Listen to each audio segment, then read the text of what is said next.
Sejam todos muito bem-vindos a mais um episódio do nosso podcast Altas Ideias, uma iniciativa maravilhosa do Colégio Antares, que está disponível para vocês no nosso canal do YouTube Sou Antares e também nas nossas plataformas de streaming, a mais famosa, Spotify. Hoje nós temos um assunto bem relevante no cenário nacional, que pode ser aproveitado tanto para os nossos alunos quanto para toda a sociedade civil. Hoje nós vamos falar sobre Raquel, o modernismo e a ditadura, com duas professoras de expressividade nessas temáticas. A professora e mestra Patrícia Viana e a professora e mestra Lia Moita, socióloga, historiadora, a professora também literária, também com especializações voltadas para as questões das mídias, linguagens, dentre outras coisas. Então, estamos bem servidos hoje de personagens para esse bate-bola bem legal. Professora Patrícia, vamos começar falando. Vamos lá. Eu, professora Adriana, não sei esquecer, né? Já sou figurinha carimbada aqui, geógrafa, e estarei junto com essas belas professoras e competentes, falando um pouco também sobre as características geográficas dessas temáticas. Então, vamos começar falando um pouco do início, né? Desse marco voltado para a questão do modernismo. Bom, vamos começar a gente falando da Raquel de Queiroz, né? Sim. A Raquel de Queiroz é uma escritora modernista, mas como é que chegou o modernismo aí? Afinal de contas, a nossa literatura, ela é uma literatura de cópia do modelo europeu, né? Aí chegamos ao modernismo e o modernismo disse, não, vamos fazer diferente. A modernidade, em sua primeira fase, de 22, né, a 30, ela veio com uma ideia de quebrar paradigmas e criar uma literatura com a nossa cara, com o nosso jeito, com a forma que falamos. Oswald de Andrade já dizia isso. E aí vem a segunda fase, que é onde a Raquel está inserida. A modernidade, em sua segunda fase, que vai de 1930 a 1945. Esse tempo histórico é muita coisa, né, Lia? Muita coisa acontece. E essa literatura vai ser uma literatura que vai ser de engajamento. É uma literatura que vai se preocupar, claro, com os aspectos socioeconômicos. E a história está muito presente. E aí, Lia? Gente, é um prazer estar aqui falando sobre a Raquel de Queiroz, que foi minha fonte histórica durante tanto tempo. E assim, eu admiro demais, desde criança, lia os livros dela, né, li o 15, ainda muito jovem, sem compreender de fato os momentos históricos importantes abordados na obra e tantos outros. Tinha um livro da Raquel de Queiroz na minha lista de vestibular, naquela saudosa lista da UES. Lembramos, Também porque tenho, viu? eles realmente valorizavam a literatura nas provas de vestibular. Isso. E esse período que a Patrícia falou, do desenvolvimento da literatura regionalista, é um período no qual temos profundas transformações no Brasil, especialmente no governo Getúlio Vargas. Nossa. Esse governo Getúlio Vargas, que começa ali em 1930, ele promove transformações no Brasil no sentido de modernização, urbanização, mas ainda traz algumas características da República Oligárquica, do período anterior, no qual os coronéis, os grandes proprietários estiveram no poder e, principalmente, explorando uma massa de analfabetos, de pessoas sofridas e castigadas pela seca. Então, esse regionalismo aborda muito esses coronéis, que movimentavam a política do Brasil por meio da política dos governadores, né, que era um grande conchavo entre o executivo federal e os executivos estaduais. Então, a Raquel de Queiroz, ela vai se lançar tudo, né? nesse período. Né? Isso. E é interessante a gente observar a Raquel de Queiroz nesse período, especialmente porque ela não era assim uma grande amiga do Getúlio Vargas, né? Ela tinha vários problemas políticos com Getúlio Vargas. E a Patrícia vai falar um pouco mais sobre isso. E assim, só em volta na questão do regionalismo, acompanhando um pouco o que a Lia está dizendo, nesse contexto do regionalismo, a gente vai ter uma literatura de crítica. Então, todos os autores regionalistas, eles tiveram que tomar uma posição social. Enquanto lá na primeira fase eles queriam uma transformação, aqui, né, nesse contexto do regionalismo, eles precisaram de uma tomada de posição. Por isso que essa literatura que a Raquel está inserida, e mais também outros autores, é uma literatura de crítica e vai ser uma literatura voltada para o Nordeste, entendeu? Enquanto a primeira fase era voltada para a região Sudeste, Sul, que parece que o Brasil só existia esses dois momentos, né, esses dois lugares, a região Nordeste ficou esquecida. E aí essa literatura com Raquel de Queiroz, Graciliano Ramos, Lins do Rego, etc., voltou a olhar para a região Nordeste, que era uma região castigada, mas que tinha voz, tinha vez e tinha gente inteligente para ser abordado também. Com certeza. E nessa abordagem do Nordeste, a gente observa a criação de órgãos bem importantes, o desenvolvimento do IOCS, que passa a ser DENOX, essa questão das oligarquias, do próprio coronelismo, da influência dessas grandes elites, que também vai ser um dos marcos do olhar literário de Raquel de Queiroz. Isso. E também os próprios locais que são explorados nessa questão descritiva, paisagística. Como vocês bem falaram, conseguir entender esse tempo histórico é também conseguir entender através da descrição das paisagens. Isso. E é através dessa categoria de análise geográfica de paisagem cultural, que é do tempo dos humanos, que está acontecendo agora, a tempo e a hora, é quando a gente consegue ver esse desenvolvimento do espaço, né? É. E vocês falando aí de Getúlio Vargas, que é uma figura bem controversa, né? Se a gente for analisar na questão social e na questão política, uns amam, outros odeiam. Temos pontos positivos, temos pontos negativos. E isso, na literatura de Raquel, a gente consegue ver essas influências. Influências do Getúlio Vargas, literalmente, na obra dela, né, ela não chega a falar nas obras literárias. Mas a Raquel de Queiroz, ela não era apenas uma escritora de livros, né? Ela trabalhou muitos anos, na verdade décadas, com a produção de crônicas para jornais e revistas. Para você ter Maravilha. uma ideia, só uma fofoca literária, se for possível, né?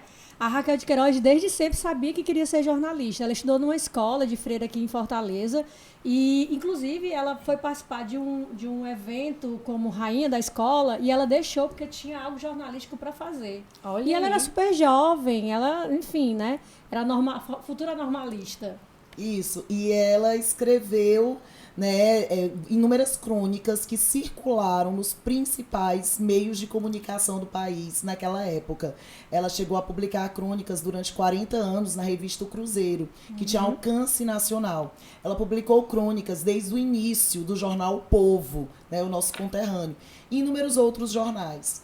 E nas crônicas ela abordava diversos assuntos sociais, econômicos, científicos e políticos. Ela dizia nas suas entrevistas que ela não gostava dessa proximidade política, mas ela sempre fazia considerações políticas sobre o Brasil. E dentro dessas crônicas existem inúmeras críticas ao Getúlio Vargas. Por quê? A Raquel de Queiroz, quando era jovem, ela chegou a flertar com o Partido Comunista e o Partido Trotskista. E aí ela acabou, né, sendo presa em um momento de endurecimento do governo Getúlio Vargas, ali no período que levou à intentona comunista. Isso. E pouquinho tempo depois veio o Plano Cohen, que decretou o início do Estado Novo. Então a Raquel de Queiroz, ela guardou essa mágoa durante muito tempo. E é interessante como se criam memórias a respeito dela. Porque muitas pessoas falam da Raquel de Queiroz como a comunista. E ela mesma não reconhece, né? Ela flertou com essas correntes ideológicas, mas logo ela foi se desviando para um certo conservadorismo na política. E na literatura também, se a gente... ela vai ser comunista. Vamos pensar na obra 15. Vamos voltar um pouquinho, né? Essa obra 15, ela publicou, ela tinha mais ou menos 18 a 20 anos, ela era super jovem, e tem relação com a seca de 1915, mas a própria Raquel de Queiroz, em entrevista, disse pra gente que, na verdade, ela tem frutos de várias outras secas, né? Não é só a seca de 15, ela compilou as secas as quais a família dela acabou vivenciando e é fruto de memória dela, de infância ainda, e ela resolveu fazer a obra. Na obra 15 em especial, a gente tem duas vertentes sendo abordadas, certo? A vertente que eu vou denominar aqui, da vertente dos coronéis, mas essa divisão não é da crítica literária. A divisão a gente tem dos coronéis e das pessoas que viviam, né, com problemas com a seca, né? Então a gente tinha a família da Conceição e do Vicente, e a gente tinha a família do Chico Bento. Essa família, que é o que eu vou pegar agora, a da Conceição e do Vicente são dos coronéis. E elas são apresentadas lá, nessa narrativa, como pessoas maravilhosas, e que não deixam de ser também, né? Mas que são pessoas que ajudam as outras, mas que no fim, na verdade, se valem do trabalho. A dona Maroca, por exemplo, que fecha as porteiras porque não tem trabalho aqui. Então, assim, se ela flertasse geralmente, ideologicamente com o comunismo... Teria uma outra abordagem, né? Talvez, aí a gente tem que colocar um talvez aí, porque a gente não sabe da intencionalidade discursiva dela nesse momento. Talvez, né, a abordagem desse lado fosse outro. Não estou dizendo que a Conceição, o Vicente, enfim, eles não, Dona Inácia, não sejam pessoas que ajudaram todo mundo, mas eram pessoas que se valiam daquele trabalho e que também, de alguma forma, tinham um problema com a seca, né? E o coronelismo, quando ele é abordado dessa forma, ele traz uma característica que permeou várias relações no Brasil, que é o paternalismo. O coronel, ele era visto assim como um paizão mesmo, que cuidava das massas que estavam ali na Quase um sociedade. Odin, né? todo O pai mundo. de todos. Isso. Mas E é era com verdade. essas massas que ele praticava, inclusive, o clientelismo. E a Raquel, nas suas crônicas, várias vezes chegou a elogiar essas práticas clientelistas, na qual os eleitores, na época das eleições, eles ganhavam ali uma rede, uma saca de feijão, em troca do voto. E um fato interessante também é que quando ela escreveu o livro João Miguel, ela foi chamada pela direção do Partido Comunista para explicar que história é essa, que tem um proletário que é preso. Eles não aceitaram essa versão e pediram para ela mudar o livro. E foi aí que ela virou as costas e disse que não ia mudar o livro e cansou desse flerte dela. Então percebam que não era nada, né, relacionado a uma convicção política. E nas obras de Raquel de Queiroz, se a gente for analisar também geograficamente, eu andei dando uma visitada bem aprofundada. E estão todos convidados a ver até a dissertação de mestrado da professora Lia, que também versa sobre essas questões de Raquel de Queiroz, mas também uma contribuição do professor Tiago Vieira, da UFC, onde na tese dele ele vai falar que nas obras de Raquel de Queiroz, ela faz um pouco dessa análise de como o ser humano ele tem essa questão do pertencimento à terra, ele se acha dono da terra, mas na verdade a terra... O sentimento que se tem é que acaba se apossando do ser humano. Então, daí tem aquela questão de afetividade, das memórias, como vocês bem falaram, que Raquel traz nas suas escritas, ao longo do seu trânsito pelo Brasil, Fortaleza, Quixadá, Rio de Janeiro. E aí eu acho importante também salientar que é uma outra categoria de análise geográfica bem importante, que é a questão do lugar. O lugar é aquele espaço onde eu crio afetividade, onde eu crio memórias, mesmo que não seja naquele exato momento, enquanto eu estou escrevendo, aonde eu esteja morando. Mas é onde eu tive essas vivências. Então, eu queria perguntar para vocês que também têm essa boa expertise sobre Raquel, sobre a questão do modernismo e também já ligando um pouco com acelerando um pouco, falando um pouco da questão da ditadura, como é que vocês veem essas memórias, essa afetividade, essa questão que mesmo que não tenha intencionalidade política, mas como é que ela coloca a sua subjetividade nessas obras? Eu como historiadora, acredito que você não consegue escrever absolutamente nada sem suas subjetividades, né? A gente não consegue estar neutro em um ambiente. E muito menos a Raquel de Queiroz. Ela é uma escritora, era uma mulher que era bem à frente de sua época, com certeza. No próprio grupo, entre os modernistas, ela era a única mulher e sempre foi muito bem aceita. Inclusive, ela conta, né, que quando lançou o 15, o Graça Aranha, ele disse que aquele livro era tão bem escrito que não podia ter sido escrito por uma mulher. Por uma mulher. Nossa. Isso. Então só podia ter sido um homem com um pseudônimo. Aí eu então achava que era do Daniel de Queiroz, que é o pai dela, né? Nossa Enfim. Senhora. E ela também era muito jovem. Uma das coisas que a gente trabalha muito dentro de sala de aula é dizer assim, olha, talvez por ela ser mulher, e essa categoria, vamos trabalhar em contexto de categoria, ela sempre é muito deixada como não suficiente, ou porque ela também é muito jovem, né? Ela tinha 20 anos quando o 15 foi foi escrito, foi publicado. Mas aí o Antônio Salles fez diferente, não foi? Do Graça Aranha. O Antônio Salles disse assim, minha filha, aqui você não vai ter muita vez e voz, não. Mas tem alguém lá fora, no Rio de Janeiro, que pode te ajudar. E aí foi quando ela migrou para lá e levou os inscritos, né, para o Rio de Janeiro. Nossa, interessantíssimo. Mas aqui mesmo, aí a gente vem na outra categoria, né? Ela é mulher, muito jovem, e a gente estava na região nordestina, no Ceará, muito patriarcal, muito machista, muito... E ela estava dentro de um hall onde só havia mulheres. E aí, só havia homens, perdão. Homens, exato. Ela começou a publicar os livros pela editora José Olímpio. E na José Olímpio eles publicavam também desses nordestinos, desses grandes nomes nordestinos, dessa vertente regionalista. E ela começou a andar com grandes nomes da literatura, né, grandes nomes de homens que publicaram livros também nesse período.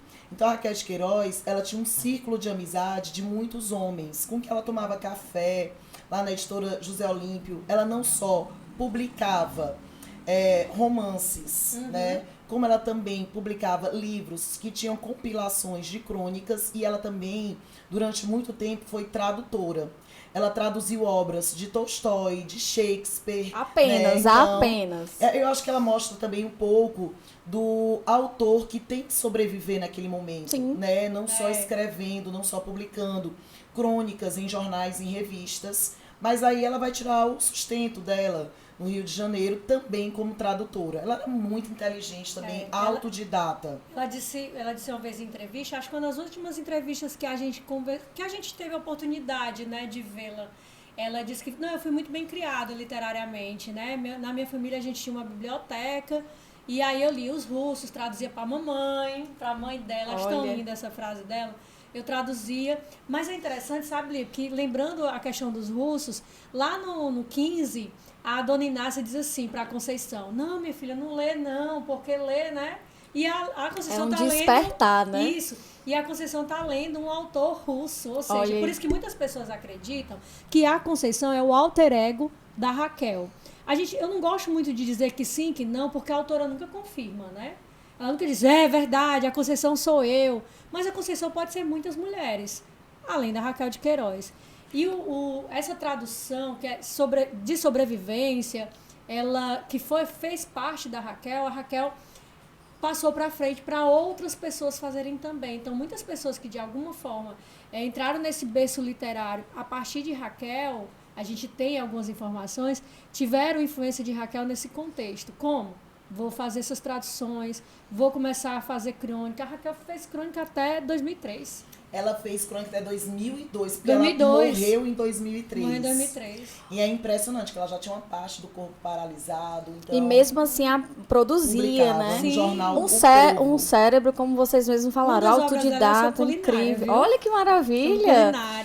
E eu fico escutando vocês e começo a imaginar aqui mil coisas de como foi essa trajetória dela tão expressiva dentro de um contexto onde as mulheres, como categoria, como a professora Patrícia falou, tinham grandes desvantagens nesse cenário nacional. E me vem à cabeça aquela questão voltada a como ela era visionária. A gente estava conversando até isso aqui nos bastidores, né? Como até mesmo nas suas crônicas, mesmo datando de décadas de 80, 90, a gente já tinha uma visão de como ela enxergava o mundo de uma maneira diferente, à frente do seu tempo. E aí eu queria que também, dentro do contexto político que a gente vinha passando na segunda metade do século XX, quais foram essas contribuições, essas relações nessa transição ao modernismo e também na segunda metade do século XX, ditadura, questões políticas, problemáticas internacionais, que a gente vai ter a própria Guerra Fria, guerras eclodindo no Oriente Médio, enfim. Como é que isso a gente consegue diagnosticar nessa personagem tão importante, nessa personalidade tão importante de Raquel? A Raquel, como eu disse para vocês, ela tinha conflitos com Getúlio Vargas, né? Esses conflitos foram ampliados, especialmente com a prisão dela. Ela ficou presa um tempo nos bombeiros em 3 Fortaleza. meses. 3 meses. Umas fériasinhas. As férias e que, na verdade, ela nunca esteve em más condições, né? Ela disse que, pelo contrário, que os bombeiros iam lá flertar com ela, né? Ia dar uma paquerada, que ela ganhou algumas cartinhas, enfim. Então, a Raquel de Queiroz, ela começa a se voltar para um certo conservadorismo, né? Após o Estado Novo, tanto que ela chega até se filiar ao DN, um partido bem elitista que existia no Brasil, né? Que foi formado entre duas ditaduras, o Estado Novo e a ditadura civil-militar em 1964. Mas ela vai continuar publicando crônicas, falando sobre vários aspectos do Brasil, mas as crônicas se tornam particularmente interessantes ali na década de 60, nos anos que antecederam o golpe militar, né? Por quê? A Raquel de Queiroz, ela tinha um certo conflito não só com Getúlio Vargas, mas com os herdeiros políticos de Getúlio Vargas, especialmente o João Goulart. Nossa. E aí, nós sabemos que o golpe militar ele não veio apenas, né, no dia 31 de março de 64. Com certeza. Já se havia uma campanha feita também pela mídia, tentando conscientizar a população de que o poder tomado pelos militares seria o melhor para o Brasil naquele momento. Então, várias crônicas foram publicadas na revista O Cruzeiro, nas quais ela fala sobre o perigo comunista no Brasil, perigo vermelho, que ela fala do João Goulart, que ela fala que ele era o herdeiro do Getúlio Vargas e, portanto, não via com bons olhos. E no livro dela de memórias, ela fala que algumas vezes o Castelo Branco sentou no sofá dela, lá no Rio de Janeiro, para tomar um cafezinho e conversar sobre as possibilidades de tomar o poder. Né? Nossa. Então, assim, mas ela fala o quê no livro dela? Que ela esteve a favor dessa possibilidade no momento inicial, né? Porque o Castelo Branco era o primo dela. Primo dela. Era E só próximo fazendo um dela. adendo, o Castelo Branco, além de ser primo dela, é da família de José de Alencar, né? E aí, enfim, tá muitas coisas Muito que... entrelaçado, muitas elites. Isso. Ela que era da elite rural também, né? Sim, Quixadá. Só quem for a Quixadá, a gente vai perceber em praticamente toda a cidade, não vou dizer toda, né? Mas praticamente toda a cidade, a família Queiroz muito presente. Domina, é verdade. E Raquel de Queiroz está lá presente também, apesar de não estar, né, entre nós fisicamente, né? De uma forma memorial, né? De uma memória. E nos museus, enfim, em vários espaços. E, enfim, né, ela fez parte, né, desse processo. Ela não estava lá no Rio de Janeiro no momento do golpe civil e militar. Ela veio para o Ceará, foi para a região dela, Não Me Deixes, em Quixadá, onde ela tem uma propriedade. E ela disse que ficava ouvindo as principais notícias do Brasil com a bateria do carro ligada ao rádio. Para ouvir o que acontecia, e ela não. Aconteceu a grande Revolução de 64. Existem várias pessoas mais idosas que ficaram que conhecendo pensam ainda isso, o golpe como um processo revolucionário. E aí são interessantes as crônicas que ela publicou ali de 64 até 67, mais ou menos. Sempre adulando a grande revolução, sempre dizendo que era o melhor para o país, sempre falando das transformações positivas. Então, a gente percebe que esse regime civil-militar ele precisava de uma legitimação. E essa legitimação veio por meio dos meios de comunicação. E naquela época, como não existia WhatsApp, rede social, não tinha um grupo das tiazonas. Não tinha. TikTok. Mas eu acho bem interessante, professora Lia, que você está falando, porque final da década de 60, começo da década de 70, a gente já vai estar entrando na terceira revolução industrial.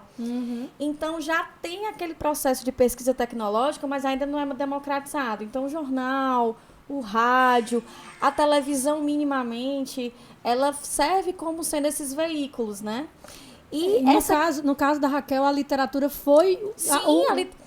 no caso, eu vou chamar assim como professora de literatura, mas foi a grande arma. A grande arma, e era exato. a grande arma de muitos também, De né? muitos. E isso foi utilizado por ela de forma a legitimar o regime, O regime. de legitimar as transformações. E é interessante que a Raquel ela comenta muito sobre as transformações tecnológicas que aconteceram no Brasil, né, especialmente ali Nesse período, né? Exatamente. Valorizando. Isso. valorizando, né? A gente chama isso de na história nós temos um conceito para falar sobre isso, né? Que é uma modernização conservadora. Olha aí. Então ela Olha o paradoxo aí, viu, gente? Olha aí o Exatamente. paradoxo. Era uma modernização, trouxe várias possibilidades tecnológicas. O Brasil cresceu em termos dos próprios meios de comunicação, chegou a TV, Sim. né, foram dadas várias Infraestrutura, concessões. a interiorização do Brasil, rodovias, dentro Mas, ao mesmo tempo, ela era conservadora porque tinha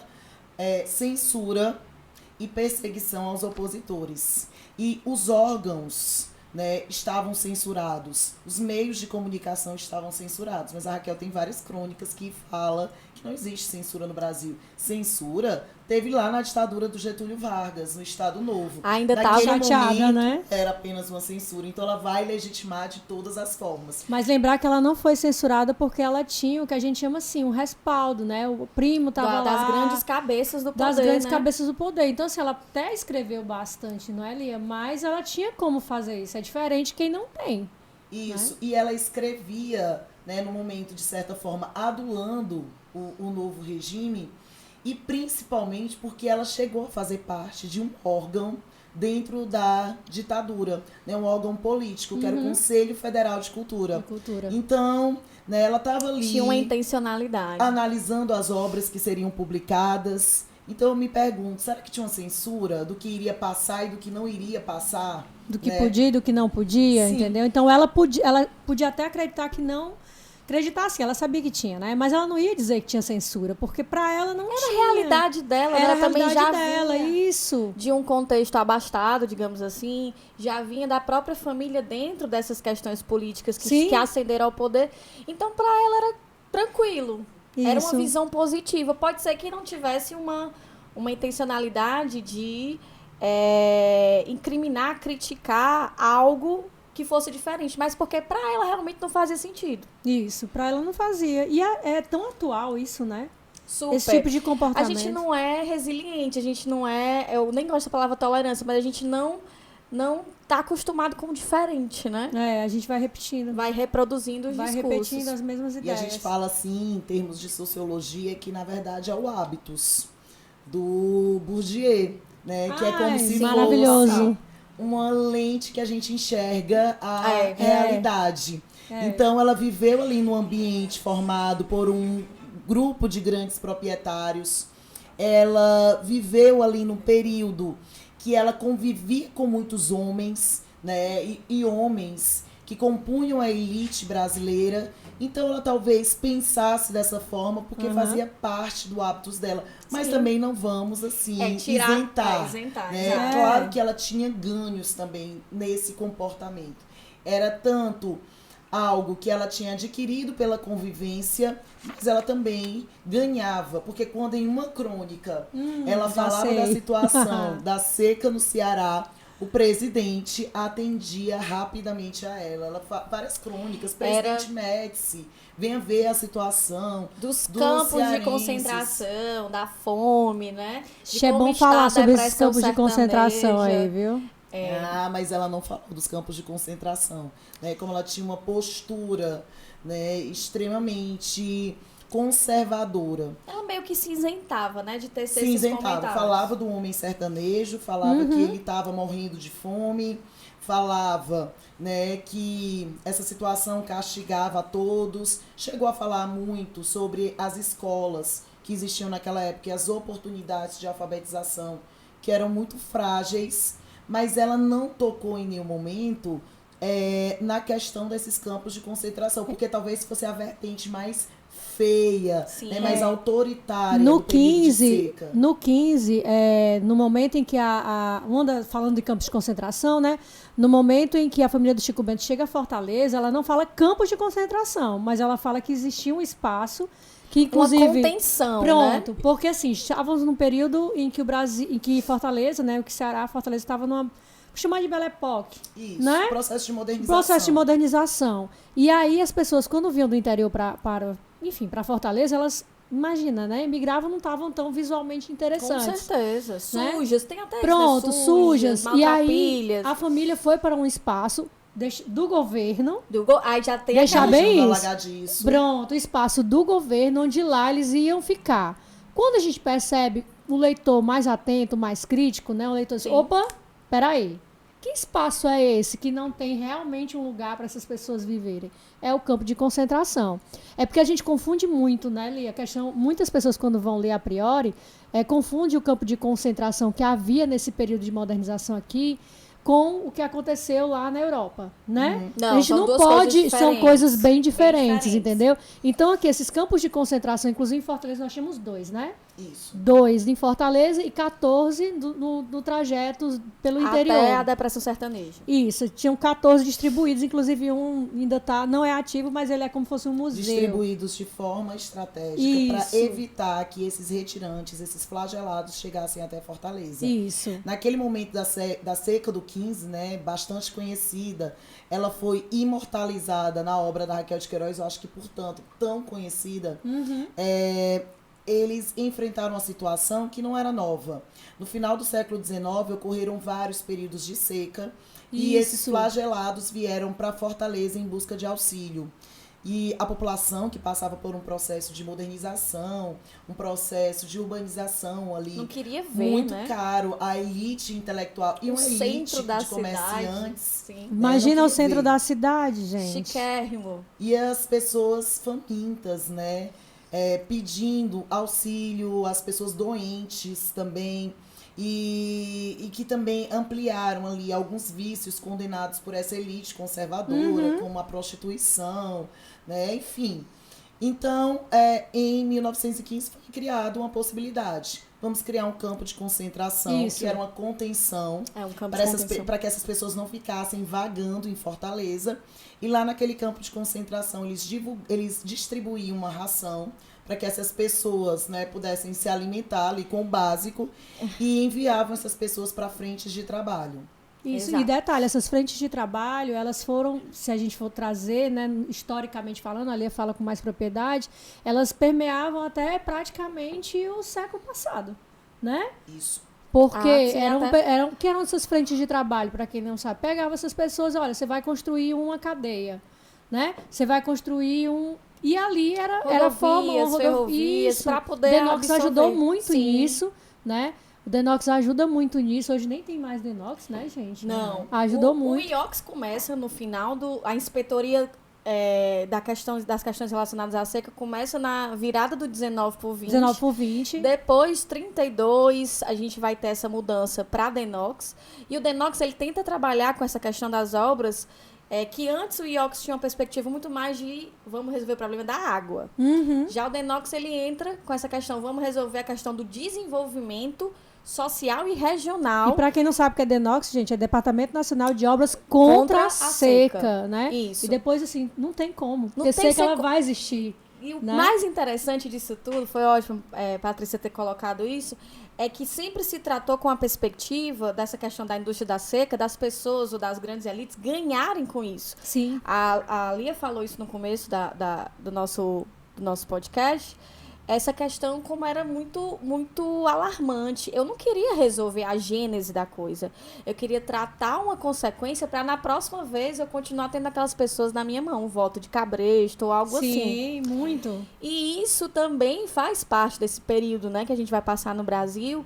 E o Denox supostamente tenta melhorar essa situação, mas a gente sabe que há intencionalidades políticas, há uma ideia de uma democracia regional, uma democracia racial também, colocada por Gilberto Freire, uma invenção do que é o Nordeste para tentar conseguir políticas públicas. Então, as coisas são bem mais profundas do que é o que a gente imagina, né? A missão seria auxiliar, mas nós sabemos que não houve, de Não fato, houve. esse auxílio. Então, a Exato. Raquel tinha que usar as crônicas para pedir para olharem para o Ceará. E ela tem crônicas alarmantes já, bem mais contemporâneas. Ali de uma seca de 1983, na qual ela diz De 83 para foi horrível, para 84. que o prefeito de Crateús apareceu no Jornal Nacional chorando porque, em média, 4 pessoas morriam de fome na região. Então, foi alarmante e ela pede providências, especialmente naquele momento, na década de 80, né, que o governo enfrentava várias dificuldades. Muitas, a década perdida, né? Econômicas A terríveis. necessidade de um processo de redemocratização, ao mesmo tempo que tinha uma dívida externa Gigantesca. Meu e Deus, enfim, um endividamento gigantesco, né, uma inflação também absurda, e isso acabava corroendo os salários dos trabalhadores brasileiros. É verdade. Poder aquisitivo de manhã era algo, à noite já era outra coisa. E isso foi até, sei lá... Até 87, 88. Até 88, viradinha da década de 90. Até antes do Plano Real, a gente ainda contava com essa situação. Você é um mercado de dia, Nossa, custar absurdo. uma coisa, e contanto que tinha até o barulho. Lembra das maquininhas que o pessoal que era de etiquetar? A precificação era toda hora, né? Pronto, era toda hora. Então, de manhã você comprava um leite a um valor e à tarde não já tinha. era outro valor, não tinha, ou não porque tinha. as pessoas aproveitavam para comprar daquele preço e estocar. É uma prática também que a gente vê até agora mesmo na pandemia, que o brasileiro é acostumado a isso. Isso. Ou então já perdia a moeda já perdia o seu valor em horas, em dias. E a literatura veio para mostrar isso de maneira prática, viu? O que eu acho interessante é que a literatura, tanto nos contextos históricos, sociológicos, não tem como a gente dissociar de todas as disciplinas. E é um processo de enriquecimento, né? A gente fazer esse link com o que foi registrado, com as vivências e memórias dos autores, com o que eles conseguem colocar em personagens que as pessoas se identificam. E como a gente usa isso também para fazer uma descrição do espaço natural. É muito legal. É muito legal. Eu costumo dizer que a literatura é uma frase que eu digo em sala de aula praticamente todas as vezes. Literatura é a disciplina da vida. Por que ela é a disciplina da vida? Porque eu sou professora de literatura? Não. Porque a história, ela conta a história.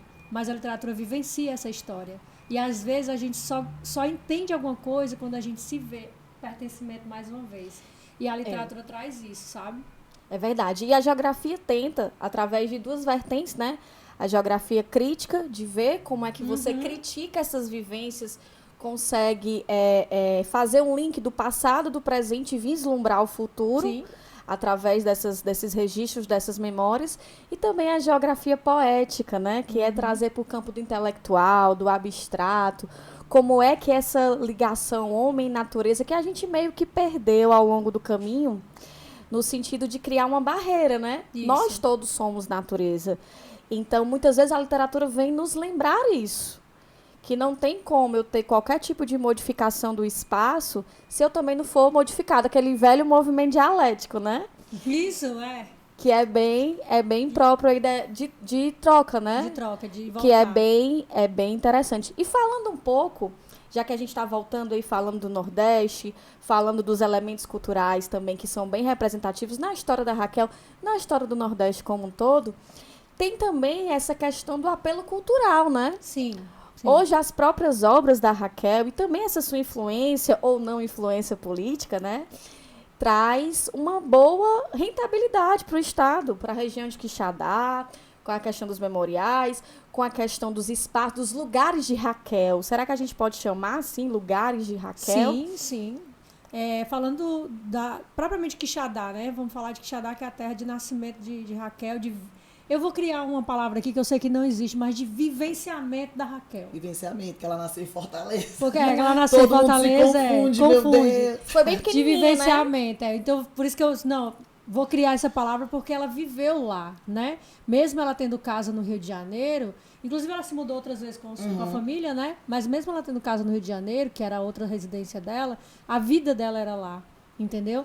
Então, assim, hoje o berço Quixadá é o berço de história de Raquel. Né? Então, a gente tem muitos memoriais, muitos lugares que são a cara da Raquel, que são a vida da Raquel e da família dela também. Né? Então, a gente tem museu, a gente tem a própria casa dela. A Fazenda Não Me Deixes. Olha que poético esse nome, né? Não Me Deixes. Tem uma intencionalidade aí nesse nome. E aí é guardado esse espaço, né? Falando de espaço social, esse espaço ali é uma forma de representatividade do ser Raquel de Queiroz, entendeu? Do ser família, né, Queiroz também. E os nordestinos também se encontram um pouco muito, né, digamos assim, nessas memórias de Raquel, porque Sim. apesar dela ter uma visão de uma família mais elitista, mas ela trouxe esses elementos também nas suas obras, né? Então, em Quixadá, a gente tem essa questão da Raquel, que também se confundem com outras questões culturais, como os próprios profetas da chuva. Sim. Os profetas da chuva, que eu adoro falar deles, que tem essa questão da própria convivência com o semiárido. Hoje, nas políticas públicas mais voltadas à questão do Ministério do Meio Ambiente, a gente tenta trabalhar o semiárido não como um problema, mas como algo que a gente tem que conviver, saber qual é a sua sazonalidade e, a partir daí, capacitar as pessoas para extrair o que tem de bom e, quando chegar num período mais problemático, saber passar por esse tempo. Nós já fizemos isso com tantas civilizações, né? Por que não fazer isso com o semiárido? E os profetas da chuva, eles também chegam com uma contribuição maravilhosa de tentar entender a climatologia através de conhecimentos tradicionais ou saberes tradicionais. É incrível. E traz também uma contribuição para a gente conhecer o sertão cearense, no caso Quixadá, Xeramobim. E quando a gente vai para lá e tem Raquel, e tem os profetas, e tem os monólitos, os nossos inselbergues, e tem o próprio açude. O açude do cedro. Oh, rapaz, Como é aquela frase bom do demais. imperador, hein? Do açude do cedro. Nem que lembra, não. O imperador foi quem mandou construir, não foi? O Sim, açude. E Dom ele disse, nem que Pedro falte II. a última... Acho que é mais ou menos isso. Se eu estiver errado, me corrijam aí nos comentários. Nem que falte a última pedra preciosa da minha coroa, o açude do cedro sai, né? O açude do cedro, ele é construído. Belíssimo. Se eu estiver errado, me corrijam aí nos Fui comentários. lá recentemente, há mais ou menos um ano atrás, e as suas estruturas antigas, numa tentativa de preservá-las, óbvio, mas também tem trilhas maravilhosas. Então tem todo aquele apelo da questão turística, o turismo natural, que também está muito ligado ao desenvolvimento do nosso estado e do Nordeste como um todo. E também a questão das memórias, da afetividade. A gente volta novamente para essa questão dos lugares, né? Que a gente tem essa sensação de pertencimento. E aí, somos dono da terra ou a terra que é a nossa dona? A gente fica meio no concreto e no abstrato. E é isso a beleza da literatura dentro das outras disciplinas. Das outras não. Porque, na verdade, é uma visão interdisciplinar e transdisciplinar. E uma visão necessária, né? A gente tem que parar eu sei que a maioria de nós gostamos das caixinhas, né? Super uma normal, zona de conforto. É o conforto que a gente tem. Mas a gente tem que parar de trabalhar essas caixinhas. A gente tem que começar voltando à sua palavra, a interdisciplinaridade e a transdisciplinaridade. Se a gente não fizer isso, a gente não vai formar um ser social no mundo. E aí a sociologia fala melhor. É verdade. Né? Um ser social no mundo. Se a gente tem sempre caixinhas, inclusive até falando... a gente está aqui dentro de uma conversa entre mulheres de humanas. Né? Eu sou da linguagens, que também é das humanidades. Mas até mesmo nas exatas, a gente precisa trabalhar essa intratextualidade, né? Essa interdisciplinaridade também. Dá para fazer isso com o texto de Raquel? Muito, demais. Gente. É só parar um pouquinho para olhar. Por exemplo, o caminho que faz. Eu lembro de eu ter trabalhado em sala de aula. O caminho que esses nordestinos fizeram de Quixadá a pé. A pé, minha gente. Eles saíram de Quixadá para tal lugar, porque não tinha trem. O trem não era para todo mundo. E o trem, o tempo, a distância, isso tudo aí tem relação com análise as exatas. topográfica, altitude, pressão. Pronto, quando o Josias umidade relativa. Acho que é biologia, ou enfim, não sei. Quando o Josias come eu não lembro bem, mas ele acaba morrendo. Por que ele comeu aquilo ali? Macaxeira. Macaxeira, só que estava verde, né? É a braba que eles chamam. Que tem tipo uma seivazinha, né? Pronto, Tóxica. Por que aquele menino... Certo, ele estava com fome, ele queria comer. Mas por que aquele é ruim? Entendeu? As características, isso, né? Com certeza. né? Dá para colocar biologia, química, humanas, sociais aplicadas, dá para fazer um bom debate e um debate aprofundado. O mais interessante, quando a gente consegue fazer isso, não fica arranhando a superfície, fica algo bem aprofundado. Bem aprofundado. E, assim, né, não vamos perder um pouco esse olhar para Raquel de Queiroz. Eu acho que o podcast foi de extrema importância, porque eu acho que os mais jovens têm esquecido um pouco essa contribuição. Com certeza. Né? Eu acho que a própria dinâmica dos meios de comunicação, dos jornais hoje, que são digitais, e que as pessoas não têm mais essa tradição de ler as colunas que vinham, né? As crônicas que vinham nos jornais afastaram um pouco da Raquel.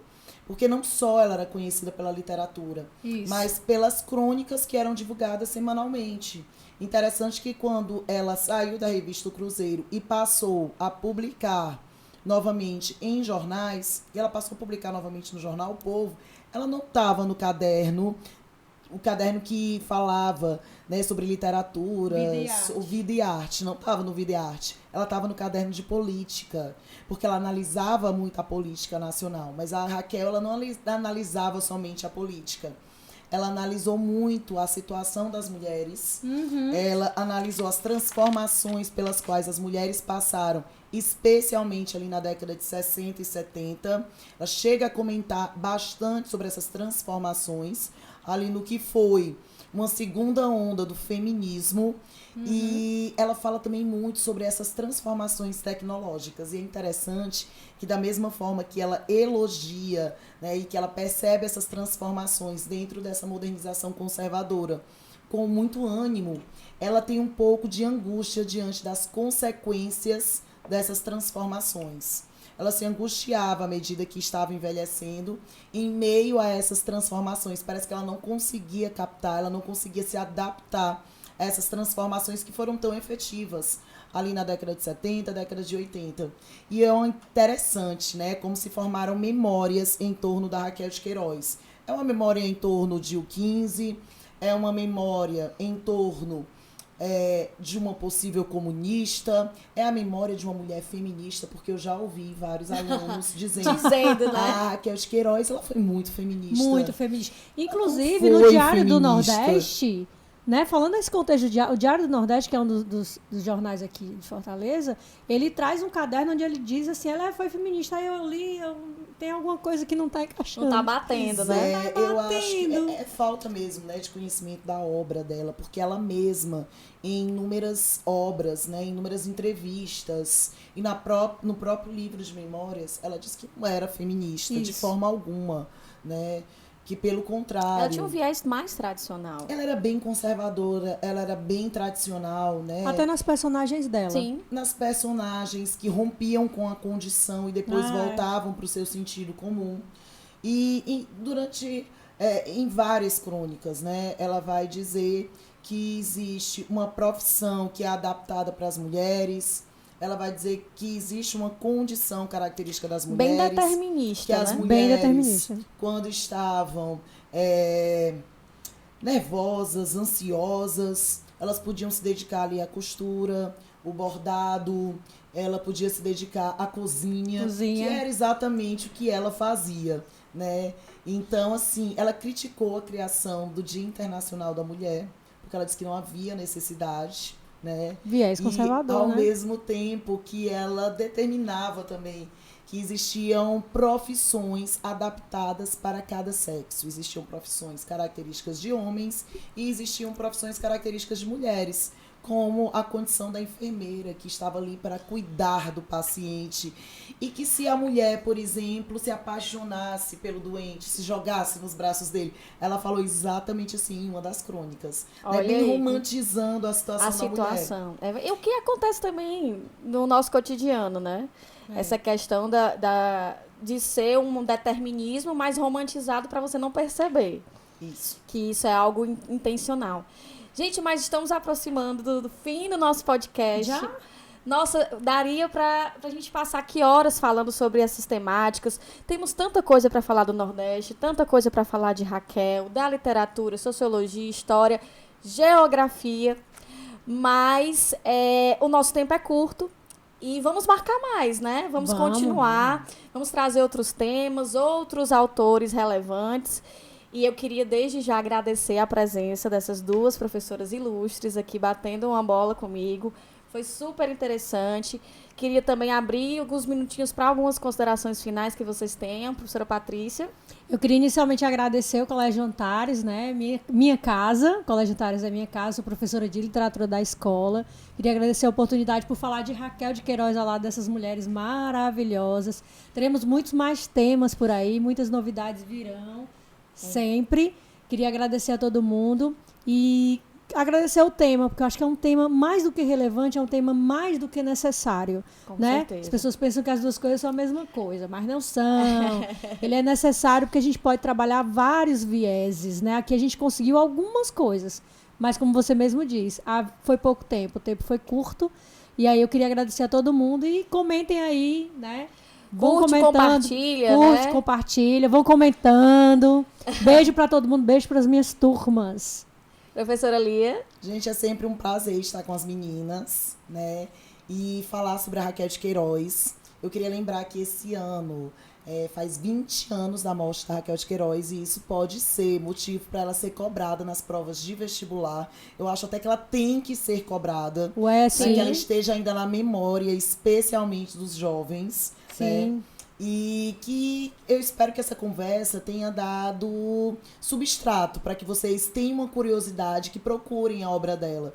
Eu, particularmente, sou apaixonada pela obra, tanto literária como pelas crônicas.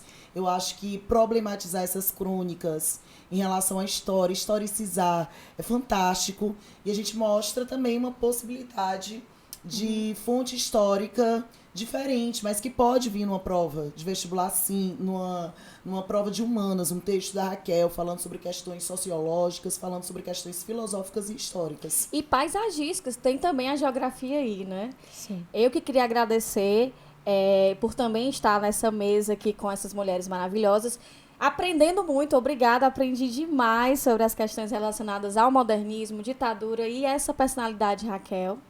E também gostaria de convidar a todos para continuar acompanhando o nosso podcast Altas Ideias. Novos episódios virão, já temos vários episódios em processo de gravação. E é isso. Obrigada a todos. O nosso tema foi muito bem explorado, o tempo bastante aproveitado e teremos mais encontros. Obrigada, meninas. Obrigada. Obrigada a todos Tchau. e até mais.